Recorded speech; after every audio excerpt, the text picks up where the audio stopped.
দেখতে পাচ্ছেন অনেক লোকজন যাচ্ছে এবং শিপগুলো যদি একই টাইমে ছাড়ে, তো সেই কারণে আসলে এত ভিড় এই টাইমে। একটু পর যখন শিপগুলো ছেড়ে দিবে তখন আসলে এই জায়গায় কোনো ভিড় থাকে না। এবং এই জায়গায় যখন আমরা ব্যাক করি তখন এই জায়গায় খুবই মজার একটি দৃশ্য ছিল। এখানে আশেপাশে এখানে দেখতে পাচ্ছেন যে লবণের ক্ষেত। আসলে এই এলাকার লবণের ক্ষেতের উপরে প্রচুর প্রচলিত। আসার সময় যে কথাটি বলছিলাম, আসার সময় আপনারা আরো জিনিস দেখতে পারবেন। খুবই ইন্টারেস্টিং একটি ঘটনা। তো রোহিঙ্গারা আসলে তাদের যে খাবার যে বিক্রি করে সেই ঘটনাগুলা। তো ভিডিওটি দেখতে থাকুন এবং ভিডিওর পরবর্তী সিরিজগুলো দেখতে থাকুন। তো সেরকম ইন্টারেস্টিং অনেক ভিডিও, অনেক কিছুই আসলে অপেক্ষা করছে আপনাদের জন্য। তো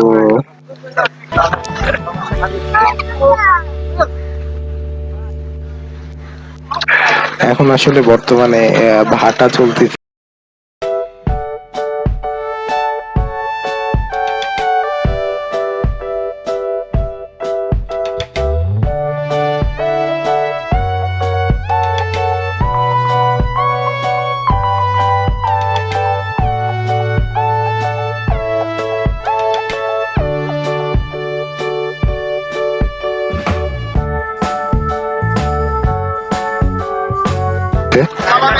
সকালবেলায় ভাটা থাকে, সেই ভাটার কারণে আসলে এইগুলা দেখতে পাচ্ছেন। নর্মালি আশেপাশে যে দেখতে পাচ্ছেন এইগুলোতে আসলে পানির পরিমাণ খুব কম, কিন্তু সন্ধ্যাবেলায় যখন আসলে জোয়ার থাকে তখন এইগুলা আসলে ম্যাক্সিমামই অনেকটা ভর্তি হয়ে যায় এবং পানির অনেকটা দেখতে পাচ্ছেন। এই যে জেট গুলা দেখতে পাচ্ছেন, এই জেট গুলাই শুধুমাত্র ডুবে যায় না, বাকি সবই প্রায় অলমোস্ট ডুবে যায়, পানির নিচে চলে যায়।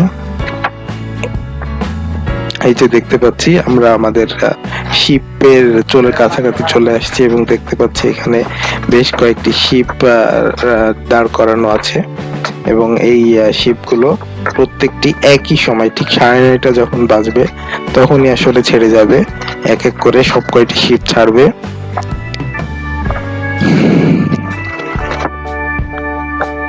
দেখতে পাচ্ছেন এক একটি শিপের এক এক রকম নাম দেওয়া আছে এবং শিপগুলো আসলে খুব বেশি যে বড় তা বলবো না। বরিশালের থেকে আসলে অনেক অনেক অনেক বড় শিপ এবং অনেক ভালো ফ্যাসিলিটিস সম্পূর্ণ শিপ লঞ্চ গুলো চলে। তো এইগুলো আসলে অনেক খুব বেশি বড় না, তারপরেও আসলে এখানে আসলে অনেক মজার ব্যাপার আছে। তো আমরা আসলে এই সময়টাই যখন শিপে উঠি তখন আসলে অনেক এক্সাইটেড ছিলাম, যেহেতু সেন্ট মার্টিন যাচ্ছি, প্রবাল দ্বীপ, বাংলাদেশের একমাত্র প্রবাল দ্বীপ এবং এটি আসলে খুবই নামকরা, আপনারা সবাই জানেন, খুবই সুন্দর একটি জায়গা। তো শিপে আমরা যখন উঠি তার থেকেও প্রায় 40 থেকে 45 মিনিটের মতো সময় পরে আমাদের শিপটি ছাড়ছিল, কারণ আসলে সময়ের কারণে ওই সময় ছাড়ছিল।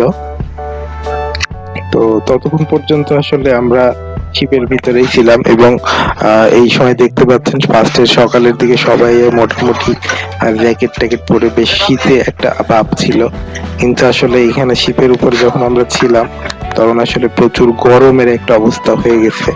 তো আমরা শিপের নিচের দিকে দেখতে পাচ্ছেন শিপের, আমরা যে শিপটাই গেছিলাম সেই শিপের আসলে নিচের সিট গুলো ছিল ঠিক এইরকম ট্রেনের সিটের মতো। আসলে সিট গুলো যে খুব ভালো বলবো তা না, এবং সব থেকে মজার ব্যাপার হচ্ছে যে এই সিট গুলোতে মানুষজন আসলে খুব কম থাকে, সবাই আসলে বাইরে বের হয়ে যায়। তো আমরা আসলে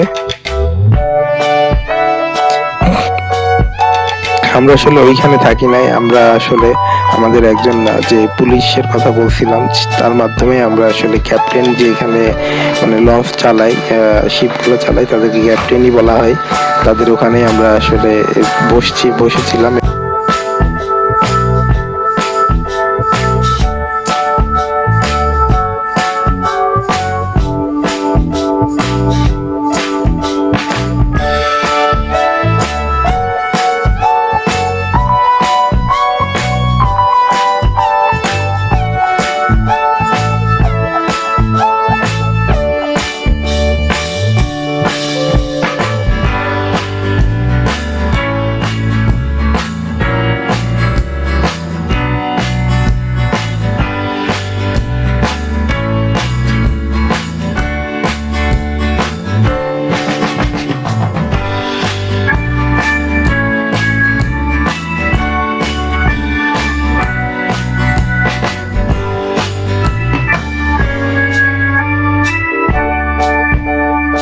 এবং তাদের যে কেবিন গুলো ছিল সেই কেবিনের ভিতরে আমাদের জামা কাপড় এবং ব্যাগ ট্যাগ গুলা যা আছে আর কি, আমাদের যেগুলো জিনিসগুলো ছিল সবগুলো আসলে সেখানেই রাখছি।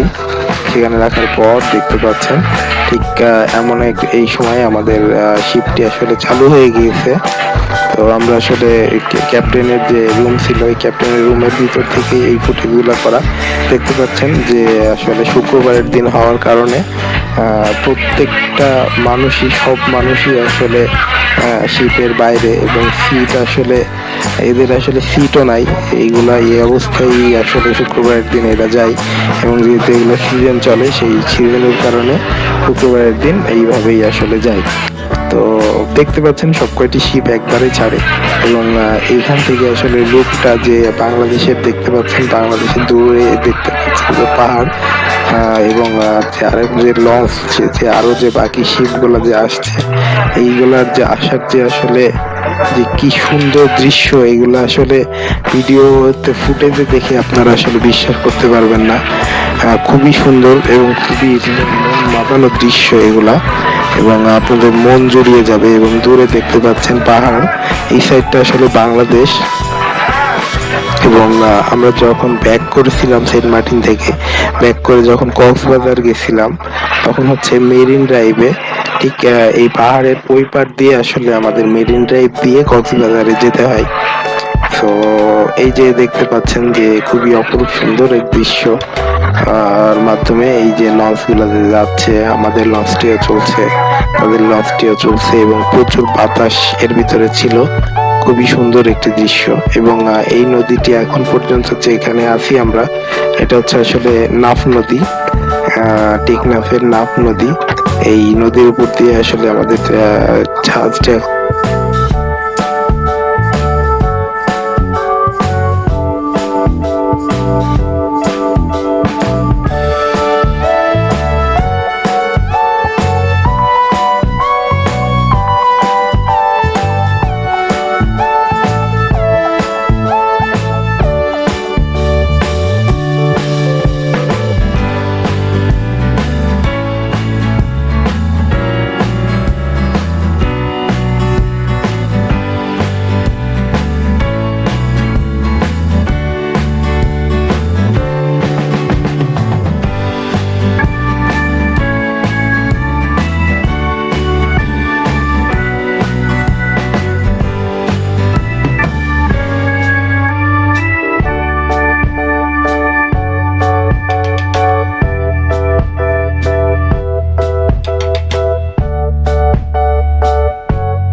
দেখতে পাচ্ছেন ঠিক আমরা সমুদ্রের ভিতরে এই মুহূর্তে ঢুকে পড়েছি।